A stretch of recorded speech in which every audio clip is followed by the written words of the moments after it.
Hello guys, good evening to all of you. कैसे हैं आप सभी? आई थिंक सब अच्छे ही होंगे अपने घर पे लॉकडाउन 4 में। नाउ आप हैं signing in learn with concept by Archana Sharma.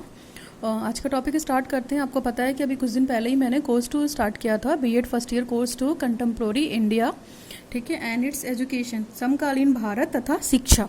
ठीक है, तो इसकी हम बात करते हैं। इसमें हम पढ़ रहे थे कंटेम्प्रेरी इशूज़। तो इससे पहले हमने पढ़ा एसएसए सर्व शिक्षा अभियान, इसके बाद हमने पढ़ा UE universalization of elementary education. ठीक है, अभी हम आज का कॉन्सेप्ट पढ़ते हैं, नया टॉपिक नई तालीम। नई तालीम, ठीक है, ये बहुत इंपॉर्टेंट है और अभी इसमें बहुत सारे चेंजेस हुए हैं। तो ये नई तालीम कहीं ना कहीं आपकी बेसिक एजुकेशन जो गांधी जी की थी, वर्धा शिक्षा एजुकेशन जो गांधी जी की थी, उससे ही रिलेटेड है। हमें इसको थोड़ा सा इसके कॉन्सेप्ट को समझना है। तो स्टार्ट करते हैं विदाउट वेस्टिंग अवर टाइम। नई तालीम या नई तालीम आप दोनों तरीके से लिख सकते हैं। ठीक है, कभी कभी हमें ये स्पेलिंग में मिलती है पेपर में और कभी कभी हम ये भी लिख सकते हैं। तो आप देख लीजिएगा as you can see that now. और हम इसको किससे रिलेट करके पढ़ेंगे, जो हमारा दे रखा है सिलेबस में, work and education in context of community participation and development. यानी कि जो कार्य और शिक्षा है हम कम्युनिटी पार्टिसिपेशन और उसके विकास के कंटेक्स्ट में पढ़ेंगे। ठीक है, तो अभी हम थोड़ा इंट्रोडक्शन स्टार्ट करते हैं कि नई तालीम का मतलब क्या है। तो आपको पता ही है नई तालीम से मतलब क्या समझ में आ रहा है, हर चीज़ नई होगी। तालीम इन द सेंस की शिक्षा। ठीक है, तो इंट्रोडक्शन पढ़ते हैं। तो आपको पता है कि महात्मा गांधी ने सबसे पहले विजुलाइज किया था कि ज़रूरत क्या है नई तालीम के लिए। ठीक है, तो उन्होंने ये सोचा कि सोसाइटी चेंज हो रही है, नए नए सोशल ऑर्डर आ रहे हैं, जो हमारी जो अब देखा जाएगा हमारा जो प्रोविज़न बना था एसएसए का या यूयूई का, ठीक है, तो ये बना था कि 6 से 14 साल के जो बच्चे हैं उनको फ्री कंपलसरी एजुकेशन दी जाए ताकि उनकी प्राइमरी एजुकेशन कंप्लीट हो। ठीक है, इसके बाद उन्होंने जो न्यू सोशल ऑर्डर को देखा 10 सालों में, ठीक है, बिफोर इंडिपेंडेंस अगर हम बात करते हैं, जैसे इंडिपेंडेंस हमें कब मिली थी 1947 में, तो अगर बिफोर 10 ईयर्स की बात करते हैं तो 1937 हो गया है ना। तो उन्होंने उसी के हिसाब से कुछ एजुकेशन के गोल बना दिए और उससे सोसाइटी को रिलेट कर दिया। तो उनका ये कहना था कि जो गोल ऑफ एजुकेशन है और सोसाइटी है वो सेपरेट नहीं है एक दूसरे से, है, ठीक है, और ना ही हम इसको सेपरेट कर सकते हैं। तो कहीं ना कहीं कुछ व्यूज़ ऐसे थे जहाँ उनको सुधार करना पड़ा। तो यही है आपकी नई तालीम। ठीक है, इसी को हम डिस्कस करेंगे।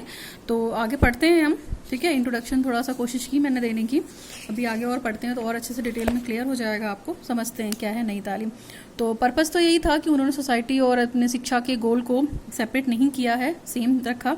ठीक है, और वो भी उसको भी सेपरेट नहीं किया, सेपरेट इन द सेंस कि अपने व्यूज़ को और आगे प्रमोट किया कि किस तरीके की चीज़ें हो सकती हैं। जैसे हम अपने रियल वर्ल्ड की अगर हम बात करते हैं तो जो हमारा क्लासरूम भी हो बिल्कुल वैसा ही हो, इस तरीके की चीज़ें। मतलब उन्होंने टीचिंग को और एजुकेशन को रियलाइजेशन में लाकर एक्सेप्ट किया, यानी कि जो भी हम पढ़ें वो कैसे अपने जीवन को रिलेट करके पढ़ें, इंटीग्रल लाइफ या जो हमारा लाइफ है उसके बारे में पढ़ते हैं। तो the purpose of discussing the different aspect of the proposal new scheme of education. तो उनका मेन पर्पज़ यही था कि जो पूरे इंडिया में उन्होंने एक कॉन्फ्रेंस होल्ड की, ठीक है, जिसको हम आज जानते हैं वर्धा शिक्षा सम्मेलन की सेम से वर्धा स्कीम कॉन्फ्रेंस थी एजुकेशन की, वो जो कि इन्होंने मतलब वो स्टिल 22 या हेल्ड हुई थी 22 सेकेंड या 23 अक्टूबर, ठीक है ना, 22 अक्टूबर या आप 23 अक्टूबर भी बोल सकते हैं 1937। कहीं कहीं पे 22 मिलेगा, कहीं कहीं पे आपको बुक में 23 भी मिलेगा।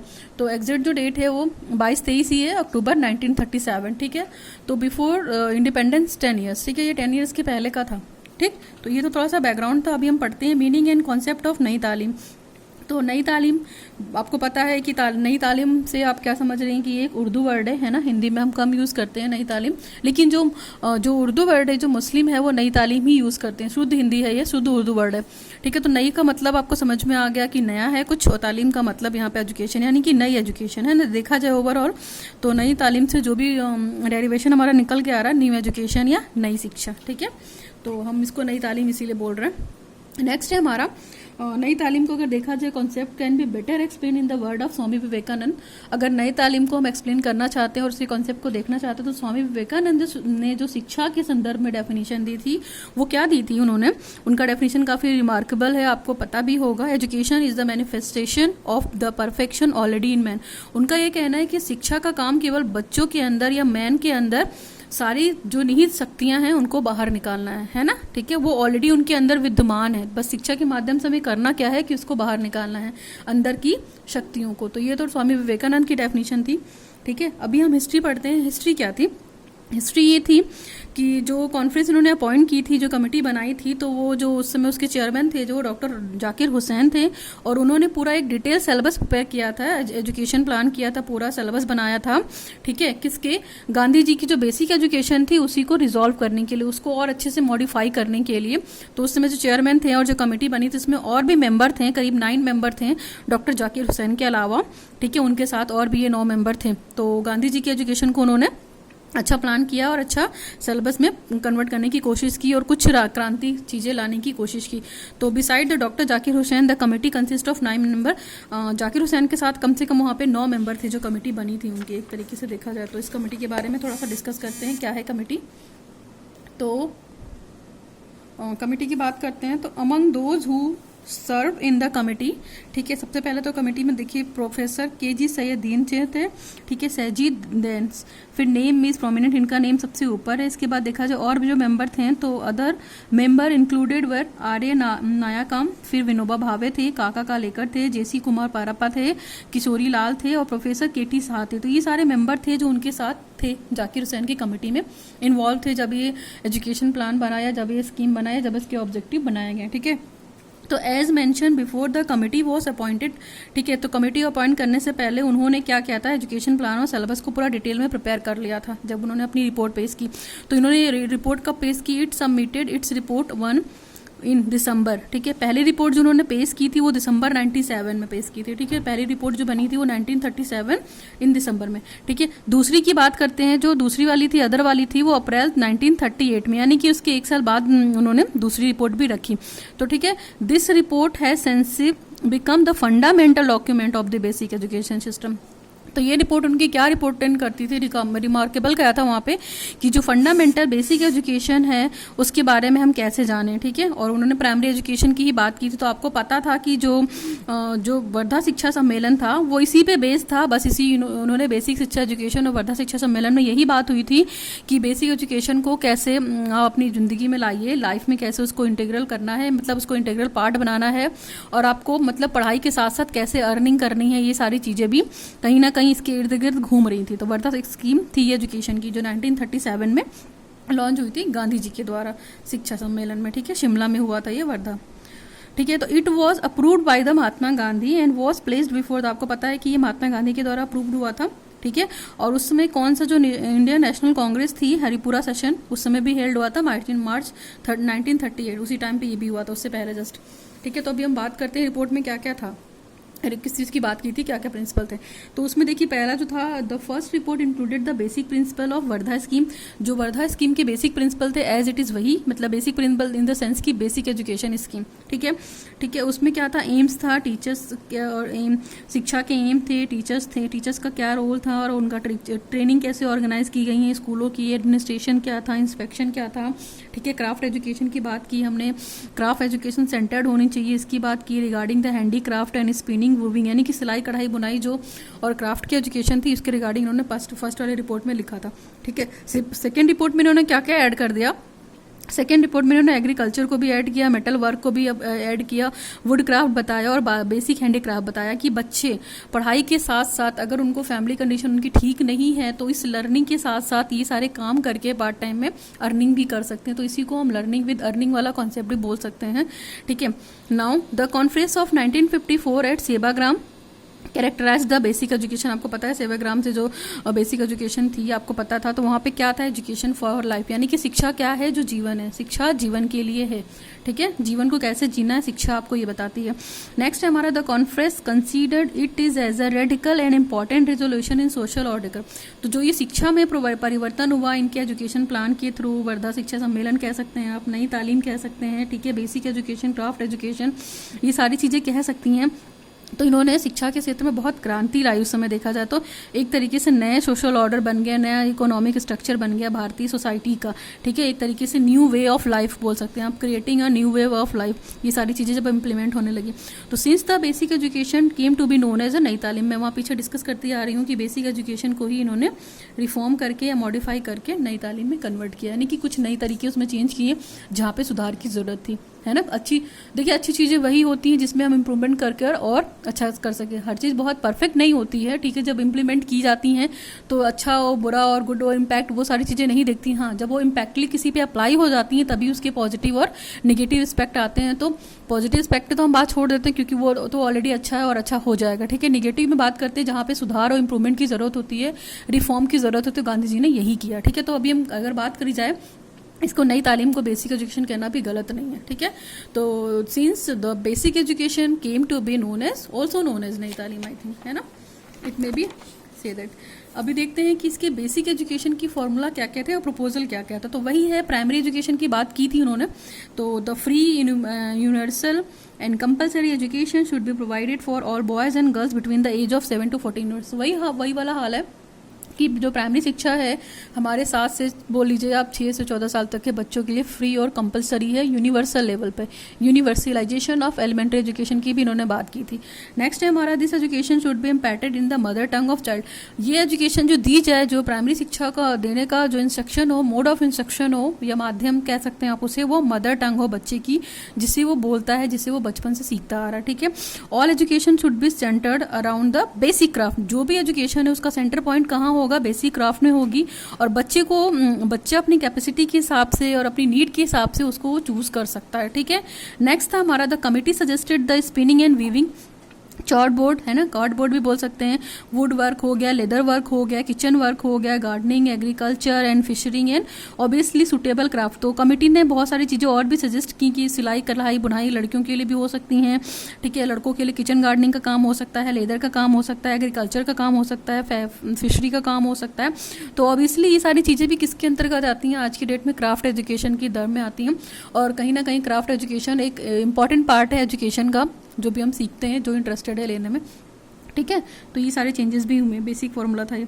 नेक्स्ट था, the selected craft should be both taught and practise. जो क्राफ्ट बच्चे सेलेक्ट करे उसको प्रॉपर तरीके से उन्होंने पढ़ाया भी जाए, मतलब थ्योरी फॉर्म में भी पढ़ाइए और उसको प्रैक्टिकल फॉर्म में भी पढ़ाइए, ताकि बच्चे एबल हो सकें उसको अच्छा कुछ बनाने में, है ना। अगर हम थ्योरी और प्रैक्टिकल मिलाकर बात करते हैं, अगर हमारी थ्योरी जो होती है वो प्रैक्टिस में होती है, ठीक है, तो उसी चीज़ को इसमें भी इम्प्लीमेंट करना था, जिससे बच्चे कुछ एक्सपीरियंस कर देख कर लर्निंग बाय डूइंग कर सके, लर्निंग बाय अर्निंग कर सकें, और जिससे वो अपनी लाइफ में कुछ अच्छा कर सकें। और स्कूल में इसके लिए एक्सपेंडिचर भी प्रोवाइड कराया, वैसे स्किल वाले टीचर भी अपॉइंट किए। तो बहुत सारा काम किया था गांधी जी ने इस पर, इसीलिए इसको नई तालीम कहा गया था। और अभी इससे रिलेटेड बहुत सारी चीज़ें हैं, और जो ही हम पढ़ रहे हैं वर्क एंड एजुकेशन के कंसेप्ट में पढ़ रहे हैं, ठीक है ना। तो कार्य और शिक्षा को उन्होंने, मतलब अगर देखा जाए, कार्य और शिक्षा को उन्होंने अलग अलग नहीं जोड़ा है ना, अलग अलग कहा है कि कार्य अलग है और शिक्षा अलग है। तो this craft must not be taught mechanically but it should be social and scientifically implication. उनका ये कहना था कि जो ये क्राफ्ट की एजुकेशन दी जा रही है वो मशीन की तरह ना दी जाए, बल्कि साइंटिफिक इम्प्लीकेशंस को साइड बाय साइड पढ़कर दी जाए। मतलब जो चीज़ें मान लीजिए आज की डेट में जिस चीज़ की डिमांड है, हम उस चीज़ से रिलेटेड होकर बात कर सकते हैं। Next, in this craft centred education all subjects to be taught with integrally. और उन्होंने ये भी कहा था कि जितने भी क्राफ्ट सेंटर्ड सब्जेक्ट्स हैं या जो क्राफ्ट सेंटर्ड एजुकेशन है उसको एक साथ इंटीग्रेट करके पढ़ाया जाए, चीज़ों को रिलेट करके पढ़ाया जाए। जो भी क्राफ्ट बच्चा सेलेक्ट कर रहा है उसका फिजिकल और सोशल एनवायरनमेंट भी टीचर को देखना पड़ेगा, ठीक है। तो ये तो था उन्होंने जो प्रपोजल दिया कि ये सारी चीज़ें फॉलो होनी चाहिए, तो हमारी नई तालीम कहने का मतलब सक्सेस होगा, ठीक है। नेक्स्ट है हमारा पीडागॉगी। पेडागॉजी क्या है हमारी, पैडागॉजी ऑफ नई तालीम। देखिए पीडागॉगी और पैडागॉजी में बहुत डिफरेंसेस है। कुछ लोग पैडागॉजी बोलते हैं, कुछ लोग पीडागॉगी बोलते हैं। तो pedagogy is the right term of the pedagogy, ठीक है। तो पैडागॉजी ऑफ नई तालीम क्या है यहाँ पे, नई Talim is the spiritual principal, ठीक है। उन्होंने कहा था जो नई तालीम में हमारा आध्यात्मिक सिद्धांत एक तरीके से देखा जाए, और उन्होंने ज्ञान को इससे सेपरेट नहीं किया है ना। States that the knowledge and work are not separate. उन्होंने आध्यात्मिक सिद्धांत को हमारे नॉलेज यानी ज्ञान और हमारे काम से अलग नहीं रखा है, वो यही सोसाइटी में ही है, ठीक है। Mahatma Gandhi promoted the educational curriculum with the same name. उन्होंने वही मेथड यूज करने के लिए बोला जो उसका पैडागॉजी प्रिंसिपल होता है। पैडागॉजी प्रिंसिपल, पैडागॉजिकल प्रिंसिपल भी बोल सकते हैं आप इसको। It can be translated with the phrase basic education for life. उन्होंने इसको एक सिंपल फ्रेज में ट्रांसलेट कर दिया, जिसको हमने बोला बेसिक एजुकेशन फॉर ऑल, मतलब बेसिक शिक्षा जो सभी के लिए हो, ठीक है। एजुकेशन फॉर ऑल, तो यहाँ पे इन्होंने बेसिक एजुकेशन फॉर ऑल बोल दिया, यानी बेसिक शिक्षा या बुनियादी शिक्षा। हाउएवर अगर हम बात करते हैं कॉन्सेप्ट समझने की, तो बहुत सारे यहाँ पे लेयर्स हैं, बहुत सारी मीनिंग है। जिसको गांधी जी ने डेवलप करने की कोशिश की on the behalf of our experience. उन्होंने अपने एक्सपीरियंस के हिसाब से चीज़ों को देखने की कोशिश की, ठीक है। और उन्होंने ऐसा नहीं कहा था कि इंग्लिश नहीं पढ़ाया जाए, इंग्लिश भी कॉनलिकर और जनरल सिस्टम में देखा जाए, ठीक है, क्योंकि उसकी भी अपनी इंपॉर्टेंस है। तो अगर हम पिलर की बात करते हैं इनके मतलब सिस्टम में, तो पिलर क्या है? 3 pillars of Gandhi ji pedagogy where its focus on the life long character. तो 3 पिलर थे एक तरीके से देखा जाए तो। उन्होंने ये कहा था कि जो सोसाइटी कैरेक्टर है उसको भी रिफॉर्म किया जाए हमारा, और जो ये प्रोसेस देखा जाए वो पूरा होलिस्टिक प्रोसेस हो। होलिस्टिक डेवलपमेंट या होलिस्टिक प्रोसेस से मतलब है कि ओवरऑल डेवलपमेंट। गांधी जी की एक डेफिनेशन भी फेमस है, आपको पता होगा कि उनका ये कहना था कि बच्चे का सर्वांगीण विकास उसके मन, बुद्धि और उस पर डिपेंड करता है, ठीक है ना। माइंड, बॉडी एंड स्पिरिट क्या है उसकी, ठीक है, आध्यात्मिक चीज़ों पे उसी के अंदर होता है। तो बच्चा एक वही तभी सीख सकता है, ठीक है। For Gandhi education is the moral development of the person. उनका ये कहना है कि गांधी जी का जो शिक्षा थी वो नैतिक विकास के मूल्यों पर डिपेंड थी, और नैतिक विकास अगर डेवलपमेंट होगा, नैतिक विकास का अच्छे से डेवलपमेंट होगा, तो जो लाइफ का प्रोसेस है वो बहुत अच्छे से आगे हैंडल आउट होगा। यानी कि process that is by the defining the life long, यानी कि इंटीग्रल लाइफ की अगर हम बात करते हैं, जीवन की बात करते हैं, एकीकृत जीवन या एकीकृत शिक्षा भी कह सकते हैं आप, इंटीग्रल पार्ट, तो इस तरीके की चीज़ है। और यहाँ पे एक डेफिनेशन भी दे रखी है, आप इस डेफिनेशन के माध्यम से समझ लीजिए थोड़ा सा। According to the Gandhi ji, तो गांधी जी का ये कहने के माध्यम था कि जो भी रिपोर्ट उन्होंने बनाई है, ठीक है, वो रिपोर्ट में उन्होंने यही कहा था कि जो टीचर और लर्नर, यानी कि लर्नर कौन है? बच्चा है, और जो टीचर है जो सिखा रहा है बच्चे को, तो टीचर और लर्नर के बीच का जो कॉन्स्टिट्यूशन हो या जो मतलब कोऑर्डिनेशन हो वो कैसा हो? बहुत अच्छा हो। यानी कि टीचर बिल्कुल मतलब प्रिसाइज रहे अपने बच्चे को हर वक्त सिखाने के लिए, ठीक है, और उसे तरह तरह की नॉलेज दे, ठीक है। स्टूडेंट को ये बताए कि वो स्टूडेंट है, उसको कैसे टीच करना है, उसकी एटीट्यूड को कैसे डेवलप करना है, पीपल बेनिफिट क्या है, ये सारी चीज़ें वहाँ पे वो करेगा, ठीक है। नेक्स्ट है हमारा Nai Talim was conceived as a response to one of the main dialectics. आप बोल सकते हैं इसको एक तरीके से मॉडर्निटी का मतलब है dialecticities of modernity as Gandhi ji saw it, यानी कि ये dialectic between the human being and machine और टेक्नोलॉजी। तो एक तरीके से देखा जाए डायलेक्टिक का मतलब यहाँ पे संवाद से रिलेटेड है, एक तरीके का कनेक्शनिज्म है किसके किसके बीच में? ह्यूमन बीइंग और मशीन के बीच में या टेक्नोलॉजी के बीच में। तो मानव को मशीन नहीं बनना है, हाँ मशीन की तरह काम करना है, ठीक है, क्योंकि मानव के अंदर तो फीलिंग्स होगी, मशीन के अंदर फीलिंग्स नहीं होंगी। नाउ अभी हम बात करते हैं फीचर्स ऑफ नई तालीम। नई तालीम के फीचर्स क्या आते हैं? तो उन्होंने वही बोला कि जो कंपलसरी है वो 7 ईयर्स की एजुकेशन, ठीक है, उसको सभी के लिए फ्री किया जाए, 6 से 14 साल के बच्चों के लिए, ठीक है। नेक्स्ट है हमारा, अगर हम बात करते हैं तो करिकुलम जो है वो इंटीग्रल पार्ट हो, उसमें हैंडीक्राफ्ट इंक्लूड हो, इंडस्ट्री, एग्रीकल्चर, वीविंग, यानी कि सिलाई, कढ़ाई, पेंटिंग, है ना, ये सारी चीज़ें चूज़ हो, बच्चा अपने इंटरेस्ट और एबिलिटी और कैपेसिटी के हिसाब से इन सब चीज़ों को चूज़ करे, ठीक है। Activity depending upon the conditions in the area, it should be based on the physical productive labour, ठीक है। एक तरीके से देखा जाए तो जो उनका शिक्षा बेस्ड था वो फिजिकल प्रोडक्टिव लेबर पे बेस्ड था। फिर जो माध्यम था इंस्ट्रक्शन का वो मदर टंग था, और जो इनकी स्कीम थी वो सेल्फ फाइनेंसिंग स्कीम थी by the marketing the products of art and ship. Next है, अगर देखा जाए तो नोट एक तरीके का नोट है, आप इसे याद कर सकते हैं। Gandhi ji believe that the Nai Talim is only way to achieve free primary education for. Gandhi ji के हिसाब से देखिए नई तालीम का अचीवमेंट या एक तरीके से बोल सकते हैं कि टारगेट क्या है, पूरी तरीके से प्राइमरी एजुकेशन जो है वो सभी के लिए है, उसके टारगेट को अचीव करना, उसमें 100% सक्सेस है ना, यही नई तालीम कहती है। नाउ कुछ मेजर फैक्ट पढ़ लेते हैं कि नई तालीम के कुछ मेजर फैक्ट क्या है। तो मेजर फैक्ट यही है कि function of the teacher is only to help that. Function यहाँ पे टीचर का क्या काम है कि टीचर एक बच्चे को सीड की तरह ट्रीट करे, और उसकी जो ऑफ स्प्रिंग्स है उसको कैसे वो ग्रो करा सकती है, वो टीचर का काम है, ठीक है, स्प्राउट। नेक्स्ट है, यानी कि अगर एक शेड दे दिया जाए टीचर को तो उसको प्लांट और ट्री में कैसे कन्वर्ट करना है, ये टीचर की एबिलिटी पे डिपेंड करता है, टीचर के फंक्शन है ये। Gandhi ji emphasise the role of the teacher is significant. उनके अकॉर्डिंग टीचर का रोल बहुत इंपॉर्टेंट था, टॉप रोल था टीचर का। Teacher help the taught to person, ठीक है, टीचर एक काम कर सकता है कि बच्चों को देखिए प्रैक्टिकली हेल्प कराना है, उसको थ्योरी तो पढ़ानी पर प्रैक्टिकली चीज़ों को वो करके दिखाया है ना। नेक्स्ट है हमारा द मेथोडोलॉजी ऑफ नई तालीम लेज the special account for the relationship between teacher and thought. Teacher जो पढ़ाता है, थॉट जो मटेरियल है आपका है जिसको पढ़ाना है, ठीक है, तो वो टीचर नई तालीम के हिसाब से कुछ अपने अंदर स्पेशल तरीके के फीचर्स को डेवलप करे, स्किल को डेवलप करे, और अपने और पीपल टीचर के बीच का जो कोऑर्डिनेशन है वो बहुत ही सिंपैथेटिक रखे, है ना, अच्छा रखे। फिर there should be a perfect understanding and mutual sympathy between the teacher and thought, यानी कि टीचर और पीपल टीचर के बीच या जो पीपल है आपका शिष्य है उनके बीच की अंडरस्टैंडिंग बहुत परफेक्ट हो, अच्छी हो, आपस में मिली जुली हो, चीज़ों को कॉर्पोरेट करें, ठीक है, कॉर्पोरेट करें। नेक्स्ट है हमारा besides obtaining faith, sympathy and mutual respect between the learner and the teacher. Teacher और लर्नर के बीच में रिस्पेक्ट होना चाहिए, एक दूसरे के लिए फेथ होना चाहिए, ठीक है। और आपको पता है कि teacher is important in all the Nai तालीम इंस्टीट्यूशन। एक तरीके से देखा जाए जो नई तालीम इंस्टीट्यूशन है वहाँ पे टीचर का बहुत इंपॉर्टेंट रोल है, ठीक है। नेक्स्ट है हमारा the Endeavour of Nai Talim is to achieve a harmonious development. Harmonious development का मतलब यहाँ पे कि हमें हर तरह की सुख सुविधाएं मिले, हम चाहते हैं कि हमारा हारमोनियस डेवलपमेंट ही रहे, ठीक है। तो इसमें डेवलपमेंट के लिए उन्होंने कहा था कि हेड, हार्ट एंड हैंड, आप इसको H3 भी बोल सकते हैं, हेड, हैंड, हार्ट, ये तीनों चीज़ें इन्वॉल्व होंगी तभी हम क्या हारमोनियस डेवलपमेंट का विकास कर सकते हैं या हारमोनियस डेवलपमेंट कर सकते हैं अपना थ्रू दी मॉरल प्रिंसिपल, नैतिक प्रिंसिपल के माध्यम से। नेक्स्ट है हमारा in this concept work and intelligence are consider to be inseparable, ठीक है, इनसेपरेबल। उन्होंने क्या बोला, मैंने बोला ना कि कार्य और जो आपकी बुद्धिमत्ता है उसको उन्होंने अलग नहीं सोचा है, ठीक है। कार्य को एक बताया, शिक्षा को भी एक तरीके से बताया सोसाइटी में रहकर। Nai Talim is expected to be the self supporting financially. वो सेल्फ सपोर्टिंग है, जब तक बच्चा हैंडीकैप को सीखने के लिए अपने आप को प्रमोट नहीं करेगा, प्रोड्यूस नहीं करेगा, तो टीचर उसकी हेल्प नहीं कर पाएगा। Teacher and the schools are not separate, ठीक है। Gandhi ji formulated the scheme of basic education Nai Talim in 1937। वही वर्धा स्कीम कॉन्फ्रेंस वाली सिचुएशन थी, was conceived as a vehicle for the achieving gram samaj. एक ग्राम समाज बना था, ठीक है। और उन्होंने काफ़ी हेल्प किया था बेसिक शिक्षा एजुकेशन को कि गोल को अचीव करने में, जो कि नई तालीम के नाम से फेमस है 1937, ठीक है।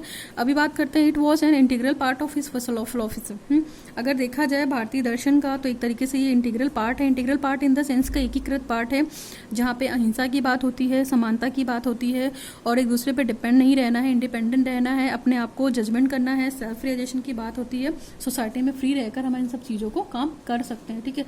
अगर उन इसमें बात की जाए तरीके से कुछ और पॉइंट्स भी देख सकते हैं आप, तो इसमें लर्निंग हो सकता है, learning inputs are spread over the surrounding environment, है ना। बच्चे को आप छोड़ दीजिए, वो कुछ भी मतलब अपने हिसाब से करके सीख सकता है, इसको प्रमोट किया, ठीक है। और देखा जाए तो जो वर्ल्ड में मतलब अडल्ट वगैरह रह रहे हैं उनके रिलेशनशिप को अच्छा करने की कोशिश की थ्रू द प्राइमरी एजुकेशन। और उन्होंने ये भी कोशिश किया जो ये आपका संसार है, आप इसको अपनी क्लासरूम समझे और अपने जीवन से कुछ ना कुछ सीखते रहें, है ना, अपनी थ्रू आउट द लाइफ। और अगर देखा जाए तो student should be learning through earning वाला कॉन्सेप्ट यहाँ पे आ गया था। लेटर स्टेज की बात की थी कि स्टूडेंट कैसे अपने आप को अर्निंग में कन्वर्ट कर सकता है, नॉलेज गेन करने के साथ या लर्निंग एक्वायर करने के साथ। तो एक तरीके का ये पैरामीटर हो गया जहाँ पे मेनली हमने कोशिश की कि क्वालिटी, स्किल और इंटेलेक्चुअल एबिलिटीज़ ऑफ लर्निंग भी दी जाए, है ना। इसीलिए उन्होंने इसको नई तालीम की, तो कुछ सारी चीज़ें भी इंप्लीमेंट हुई और कहीं ना कहीं बहुत हेल्पफुल थी, ठीक है। तो वर्क एंड एजुकेशन के कंसेप्ट में हमने पढ़ी है, ठीक। और हमने आपको फीचर्स बता दें, कोशिश की है कि आपको समझ में आ जाए। ओवरऑल अगर देखा जाए तो नई तालीम का जो गोल था वो प्राइमरी एजुकेशन को कंप्लीट करना था, नहीं कि कंप्लीट इन द सेंस की जो फ्री दी गई है एजुकेशन उसको हम अचीव तो करें, कम से कम free primary education for all. अगर बात की गई है basic education for all, free primary education for all, तो कम से कम उसको कंप्लीट तो करें हम। तो that is more about the Nai तालीम, ठीक है। अगर आपको इसमें कुछ भी दिक्कत हो तो आप बात करिएगा, आप इस टॉपिक से फेमिलियर है अच्छे से, ठीक है। फिर भी इन केस कुछ प्रॉब्लम होती है तो you can ask me on my comment section. और please please please humble request है, आप मेरी वीडियो को सब्सक्राइब कीजिए, चैनल को सब्सक्राइब कीजिए, वीडियो को लाइक कीजिए, शेयर कीजिए और सब्सक्राइब कीजिए, आपको बेनिफिट ही मिलेगा। कोशिश करते हैं कॉन्सेप्ट के साथ पढ़ने की यहाँ पे, तो वही कोशिश कर रही हूँ मैं, एक छोटी सी कोशिश को। और इन सब चीज़ों को करने का आपको कोई पैसा नहीं लगना है, फ्री ऑफ कॉस्ट है। हाँ, बस मुझे एक मोटिवेशन मिलेगा और मुझे भी समझ में आएगा कि हाँ मुझे इस फील्ड में आगे कैसे काम करना है, ठीक है। तो आज के लिए इतना ही। Thanks for watching the video. Signing off Archana Sharma, learn with concept.